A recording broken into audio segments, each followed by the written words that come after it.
of the war with Iraq. Good evening. Keeping this city awake if it keeps going on.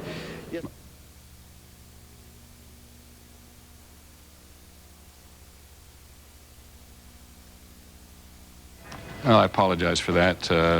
That was a way for some of our local stations to disengage or re-engage, as the case may be. And I thought we were going to go straight to Kuwait. So we're going to go back to Kuwait now. And Mike Von Frem. Mike, sorry for the interruption. Take us through your day. Well, Peter, as I was saying, within the last 5 minutes, we've had what I believe is the 8th warning sound from the sirens. It's 2:30 in the morning here. If this keeps up, it's going to be a very sleepless night for the people here.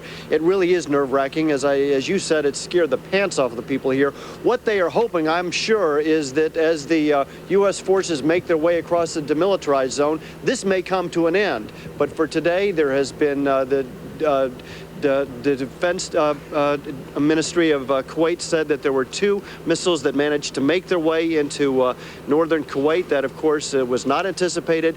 In the end, it didn't do much. Nobody was hurt. But just this constant sirens have really panicked the people here. And it's been going on well into the evening, and people are having a tough time getting some sleep. Many thanks, Mike. Appreciate it. Mike Von Frem, who's in Kuwait City, and it's true almost every time they've come up in the course of the day. Somebody's asked them to put on a gas mask in the hotel where they are and go down to the shelters. Now let's go to the White House. Our White House correspondent, Terry Moran. Terry, what kind of a day, maybe too general a question for you at the moment, but yes, I beg your pardon? Oh, we want to go back to John McWethy again? Okay, my apologize. We're going to go back to John McWethy at the Pentagon. John? Peter, we have been asked to sort of summarize this day, and I must say, U.S. officials say that American ground forces are now poised at the border. Some have already gone across the border. The major offensive by U.S. and British troops is now underway. This is something that American officials have been anticipating for many hours. There has been minimal resistance thus far as the troops begin to pour across that border. And as far as the air campaign is concerned, the United States has borne down on the southern half of Iraq throughout the day, trying to go after targets that may have been missed, the so-called softening of the battlefield, preparing the way for this ground invasion. So that is a very brief summary of both the ground and the air war. Okay, John, thank you very much indeed. John McWethy at the Pentagon. We'll get to Terry Moran at the White House before too long. ABC's Bob Woodruff is with a group of Marines and has been for some time one of the embedded reporters, and he is somewhere up near the Kuwaiti-Iraqi border as well. Bob? Things are very rushed. Initially, this invasion was supposed to come much later, but they moved it up earlier tonight, today, your time, to make it happen a lot sooner, and it's not clear exactly why that happened, but there is certainly a rush to get this thing moving. It's 9:45 where you are now. The U.S., Bob, has some very sophisticated mine-clearing equipment now, and before the campaign actually began, did you hear a lot of talk about minefields in the region? No, actually, I spoke to an Army general, actually the general of the 3rd ID, who said he had not seen a lot of evidence of Iraqis laying mines. Right. But I can tell you that today, we got word early in the morning that there were some Iraqis being spotted laying down some mines. And when the engineers looked across the border, they counted just with binoculars about 20 anti-tank mines in the area that we were going to come across. They were very open and very obvious, which means they concluded that they were very hastily laid down. So perhaps in just the very recent couple days, or even in recent hours, they were scrambling to put down some mines when they see exactly where the forces are congregating ready to go in. Give us some sense, Bob, of how the guys you're with are doing. Well, they're ready to go. I think people are pretty ready. They've been waiting in this desert for a while. So there's certainly a certain amount of nervousness on their part. When the Scud missiles, what we believe were Scud missiles, passed over the top and we had to put chemical gear on, there was quite a bit of apprehension. You know, what's coming? You look around, you hear artillery batteries, and at first you don't know if it's incoming from the Iraqis or if it's outgoing from the Americans. And in every case, we've been able to confirm that they were outgoing from the Americans. there's nervousness, but also an excitement to get in there and try to get this over with. Certainly a lot of these guys, I would say almost all of them, want to get it done quickly, and get home to their families. Many thanks, Bob. Now we're joined by one of our immensely useful ABC military consultants, General George Jalwan, former NATO commander in Europe. We have a sense, we amateurs today, that things happen to change the original battle plan. Do you think that's true? Yes, I do. I think that the early strike that we had on Baghdad resulted in a necessity to begin the ground attack early. And I really must say, Peter, if I may, that I was really taken by the comments of the 1st Marine Division commander. That letter you wrote as an old armor commander, I can side with that. Plus also Mike Siri, where he said he's really moving. The tankers and the troops call it haul ass and bypass. So that's not changing.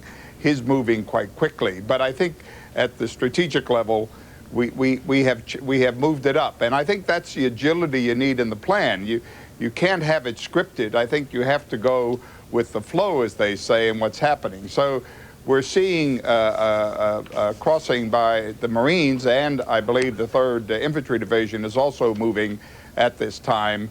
And this is an attempt to try to get the ground war going. The Turkish decision Can I just ask you a question? Sure. before you leave the battlefield and go up to Turkey? A couple things.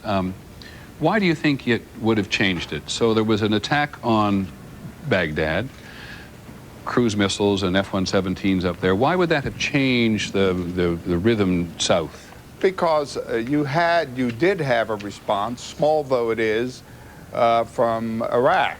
You had whatever you want to call the missiles, whatever type it was.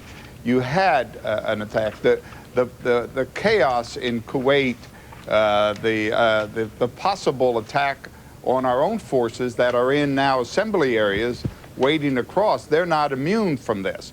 So in at least my judgment, the decision was made to move out of these bunched up assembly areas and cross and begin the ground attack early. I thought it was a good decision. But in truth, the First Army, for example, in the western side, it hasn't really moved yet. It's just begun to move, as in some respects was originally scheduled. And didn't U.S. forces always know there might be some preemptive strikes by Saddam Hussein sending, or by the Iraqis sending missiles across the border? I think so. But again, if placing myself in their position, you don't want to stay in an attack position bunched up along the border very long, particularly if there is some shelling. And remember, we heard reports of possible chemical artillery rounds, et cetera, et cetera. And there were some, at least right or wrong, burning of oil fields. And this is, I think, an intermediate objective of some of our initial forces. So I think that that the decision to move early, I thought, was a proper one. It wasn't as smooth or as scripted as we would like, but I truly think it was realistic. Let me ask, I don't know if you've seen the British report, the pool report that we get from our reporters today, but Royal Marine Commandos today were involved in their largest operation since the Falkland War, and they're part of this attack in southern Iraq. And it may be the British Marines who have captured Qasr, if they say, if it's correct, on the Shatt al-Arab there. Do you know, can you tell us how the British and the Americans would coordinate in there? I think there is clearly unity of command, and there will be liaison officers between both the British forces and the U.S. Marine forces, and communications links between the two, very tightly coordinated. And I think some of the reports we're hearing about protecting the unit on our flank is part of that coordination. Interesting. Now, you did want to say something about the northern part of the country and the fact that the Turks are now to give the U.S. at least overflight rights. It's very interesting because, as you know, an integral part of the earlier plan was a northern axis. And the delay, or at least the refusal of Turkey to give permission to move ground forces into that area, I think had a major impact on the overall plan. Now that we can move air through the airspace of Turkey, I think that's going to be significant. I don't know the war plan, but I would predict you're going to see some movement by air of forces into the Kurdish area. and you're going to see that pretty quickly. And by this, do you mean paratroopers, or do you mean people who will land on the airfields in Kurdish Iraq? I think you'll see people that will land on the airfield in Kurdish Iraq. As you know, that really then puts some of the key objectives north of Baghdad within pretty good distance or short distance from the Kurdish area. So I think you may see some of that.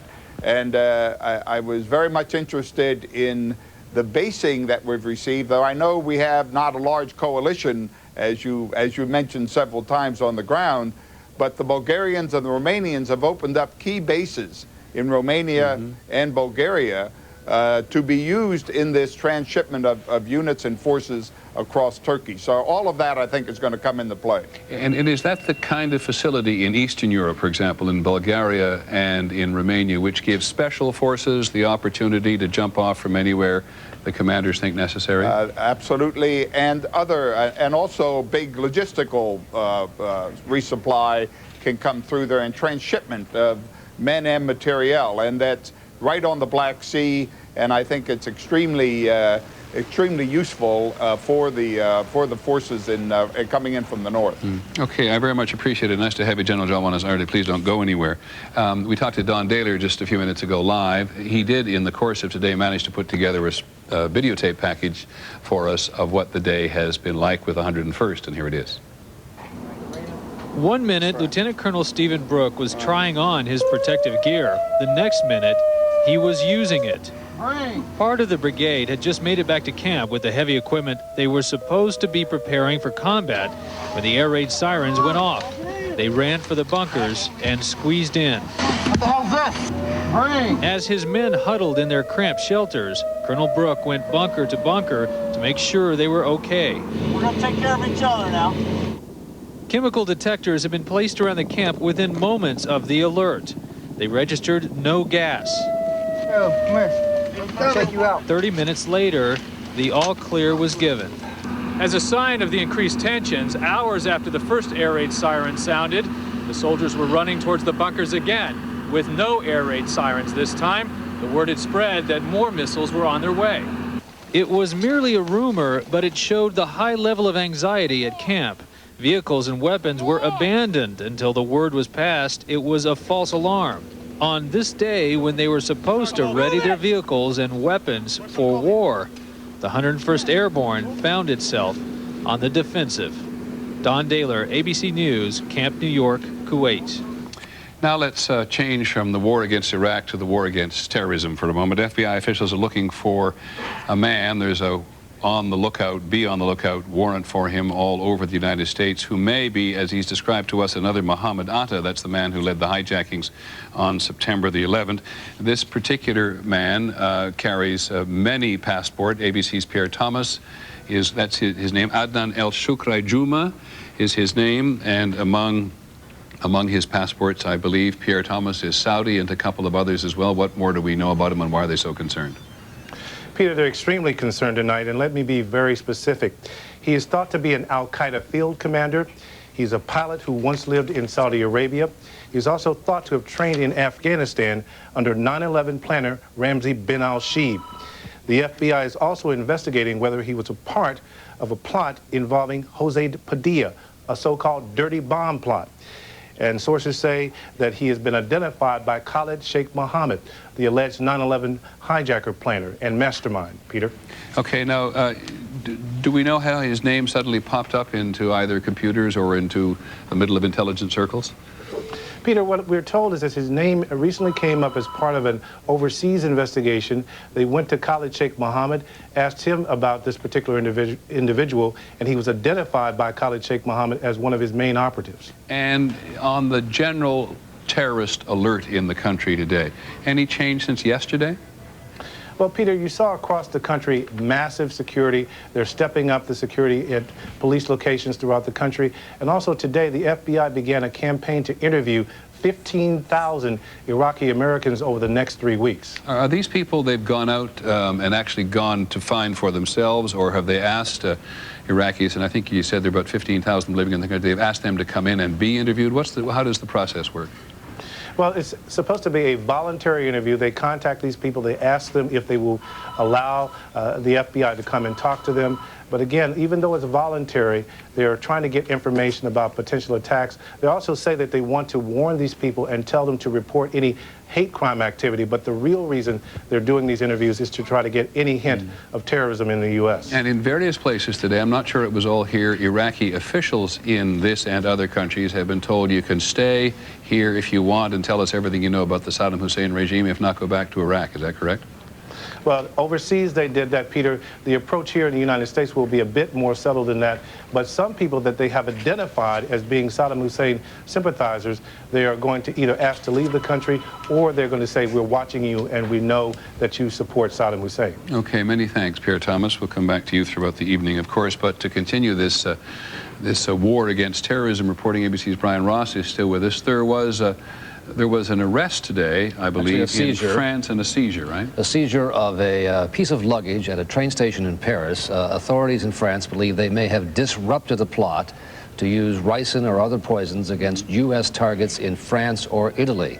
They'd had this particular self-check locker in the train station under surveillance for many days, and they hoped somebody would come to pick up the luggage. That never happened. They seized it on Monday. They've done chemical analysis, Peter, and they now believe that the ricin found in that luggage matches ricin found in raids late last year and early this year in London. Right. They believe this is one big cell that is operated based in Paris and was connected loosely to Al-Qaeda and also to the Al-Ansar group, which operated in northern Iraq. You can follow all that. That's the group that President Bush was alleging was connected to Saddam Hussein and Al-Qaeda, although this is a group that really detests Saddam Hussein. But before we go on to that for a second, remind us how dangerous ricin is. Extremely dangerous. It's made from castor beans, but it's a small amount. It's not really used as a weapon of mass destruction, but more suitable for individual poisonings or assassinations. Nevertheless, highly toxic and thought to be in the hands of Al-Qaeda operatives. They found 2 vials of that, also 2 bottles of a black powder used in explosives, and 1 bottle of material that had traces of cyanide. So a deadly brew was intended there, apparently. It's also a reminder today, is it not, of even the people who've been critical of the war effort have been extremely important and cooperative in the campaign against terrorism. Absolutely. The terrorism coalition depends highly on France and Germany, and they have led the way in many ways in disrupting Al-Qaeda cells operating in Germany and France that had targeted the U.S. So that continues. There is, as reported before on World News, some strains on that terror coalition because of the prospects of the war with Iraq. But nevertheless, the French continue to lead the way in disrupting some of these terror cells. Many thanks, Brian. Brian Ross on the campaign against terrorism. While we're still overseas, even as you recall, President Bush's approval rating in terms of handling the war in the United Nations has gone up in the last several days. There continues to be a huge body of opinion, and despite, too, the coalition of the willing that the administration has talked about today, there's a huge body of public opinion in other parts of the world that thought and may still think, indeed, that this war is a very bad idea. With a report on that today, here's ABC's Dean Reynolds. They failed to keep the war from starting, but demonstrators took to the streets today in groups large and small, in this country and abroad, hoping to end it as quickly as possible. This war is going to be the last! Downtown San Francisco was tied in knots by bands of roving protesters clashing with police this morning. Hundreds were arrested. Philadelphia's protesters, numbering in the dozens, demonstrated in the rain, and a steady downpour fell on the war's opponents in the nation's capital, too. We're going to live through this. The Iraqis won't. It's totally worth it. There were protests in Austin, near where one of the president's daughters attends college, and similar scenes at state capitals in Michigan and in New Hampshire. Students walked out of classrooms in colleges and high schools. These were in Chicago.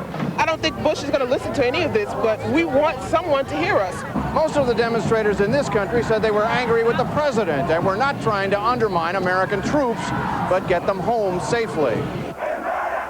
Overseas, though, the U.S. armed forces were seen as agents of a grand scheme to impose America's will on the Middle East. American and British troops get out of Iraq.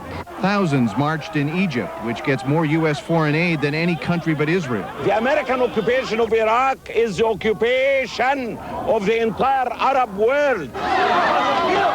There were clashes with police in Seoul, South Korea. Anger over the war could be seen in Japan, in the Philippines, and in Australia, all U.S. allies. In Jordan, the government said this must stop or protesters will be dealt with swiftly and harshly.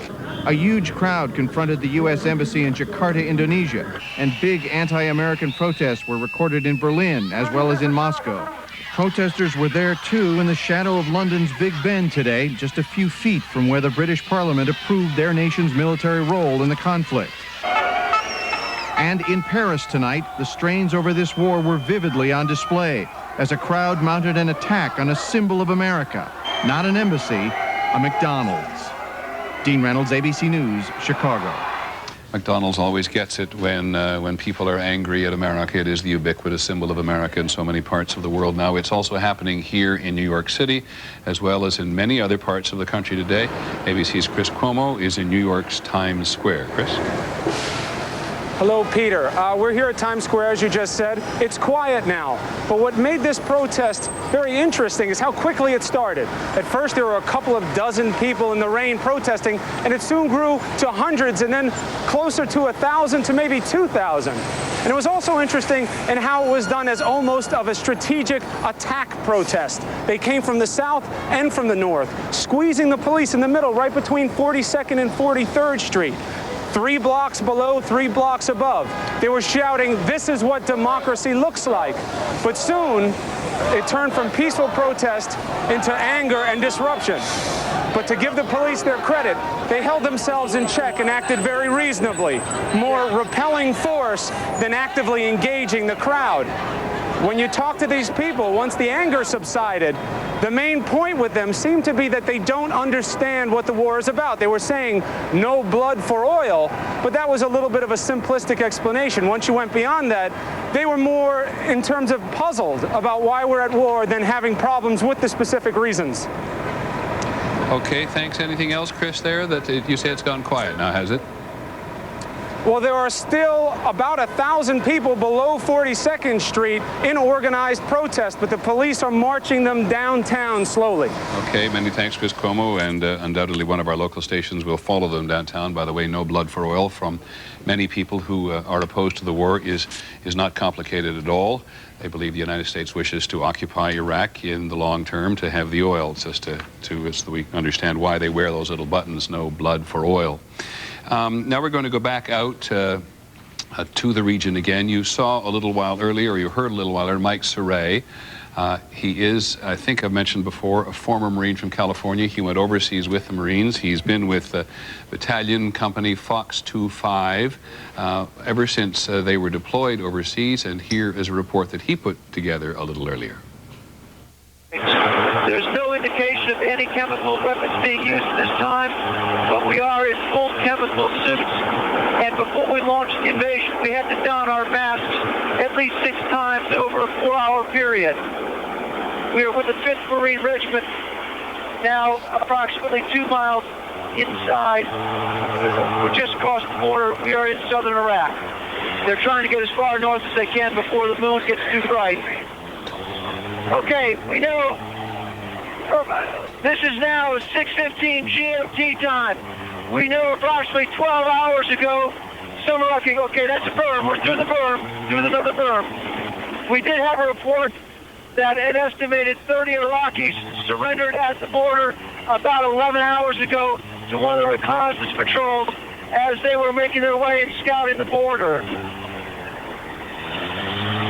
For over 12 hours, we've had 4 gas masks and chemical warnings, so we've had to go to full gas mask and full chemical gear, although there's been no confirmation of any chemical weapons so far.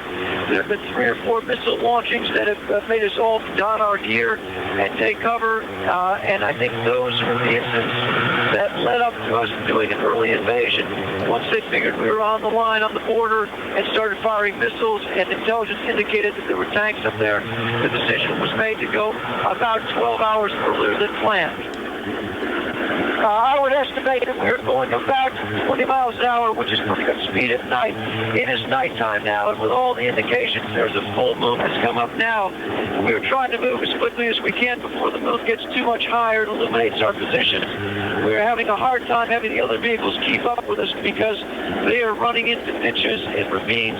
They're using their night vision goggles and are moving as quickly as they can. But we are spread out at across the desert, all kinds of tanks, armored assault vehicles, and Humvees with anti-tank weaponry on it. So it is a bit of a rush across the desert. Yeah, I looked to my left, I looked to my right, I could see the shadows of vehicles just in the moonlight. I cannot give you our location. The main thing, though, is we got through, we breached the line, went through the concertina wire, and got through rather quickly and did not get any opposition until just about 15 minutes ago. We're still moving forward here, and I'll probably cut out as we accelerate. I may have to get undercover here for a bit. We're maybe engaging a couple of the tanks here. This is Mike Saray for ABC News. This is what General Jolwin described Mike Saray on the move and moving very quickly, about 25 or 30 miles an hour today, which, if you think about it, is being done wearing night vision goggles with the driver, going over natural obstacles on the ground as they go across the line of departure into Iraq. Not a very easy challenge, or a very difficult challenge for people in the field at this point. Just a couple of other issues here about the degree to which people were surprised by this. On board the USS Cowpens, which is at sea today, we just had a dispatch saying that they fired 11 Tomahawk missiles from the ship, and many of the crew members on board actually woke up when the Tomahawk missiles were being fired. So it will tell you how few people were privy to that attack on the leadership compound, as it has been described in Baghdad. Earlier today, speaking of Baghdad and speaking of the opposition to the war, which you've just seen, we had a chance to talk to Dr. Hans Blix, the Swedish diplomat who was in charge of the chemical and biological weapons inspection program in Iraq. He dropped by here to the newsroom a little while ago, and here is a brief excerpt of our conversation then. We did not find any weapons of mass destruction. They may be there. Our analysis shows that it's possible, but our analysis do not show that, that they necessarily have it. So we would all like to have certainty about that. And now that we have gone out and the U.S. is going in, we do hope that the specialists who the United States are bringing, that they will bring clarity about it. I want to ask you one instinct question. Please. Having been through everything you've been through, do you think there are weapons of mass destruction somewhere in Iraq? It would be strange if they did not have it. On the other hand, seeing the Iraqi conduct, when they have been almost frantic lately and showering us with letters and explanations and explorations of how do you dig up, measure anthrax in the ground, etc. It's puzzling. Of course, there's only been one truth at any given time in Iraq, and that's the one set by Saddam Hussein. That's a very good point. You had a huge amount of experience with the Iraqis. Did you ever think you knew Saddam Hussein at all? No, we never met him, and I think that he probably figures himself as a sort of emperor of Mesopotamia, and that he would not descend to talk to lowly creatures like a chief inspector. It, in some respects, is one of the phrases of the day, Dr. Hans Blix. The only truth in Iraq is Saddam Hussein's truth, and of course it is that which the United States is going to make every effort now to change. A brief review of some of the other day's developments coming along in the moment, but the 3rd Infantry Division, I'm told, is now on the move, and Jack McWethy at the Pentagon has some sense of precisely what's happening in the field. Jack? Peter, when the 3rd Infantry moves, it is the heart of the American force. That and the Marine Corps, of course, the two columns that are likely to move north, north towards Baghdad. So when the 3rd Infantry finally goes, you have this massive attack force, lots of helicopters and tanks, the heaviest and the toughest that the U.S. has right now, and they are what is called the tip of the spear. So when they are moving, the offensive on the ground has really begun. Now, I have a note handed to me, Jack, that says there are major explosives and bombing reported in Iraq as they go forward. Can you tell us more? I can't, Peter. Okay. One can certainly imagine what that is, but I do not have the facts as to what it is. When a division like this starts moving, it puts its Apache helicopters out in front, and anything that gets in their way, they start hammering. In addition to that, there is some close air support that has been working around the city of Basra all day and into the night, trying to soften that part of the battlefield for the advancing forces. In your building, Jack, do they believe that Qasr, which is just below, one of the port cities just below Basra, has actually been captured either by the British or by the U.S.? They are refusing to comment, Peter. There has been a dispute between the press and Central Command for the last several hours. Tommy Franks has been upset with some of the things that have been reported in the press, and he is stopping providing us with details. Okay, thanks very much, John McCarthy. That's Colonel Tommy Franks in Qatar, the commanding officer of the entire operation. This is ABC News, continuing live coverage of the war with Iraq.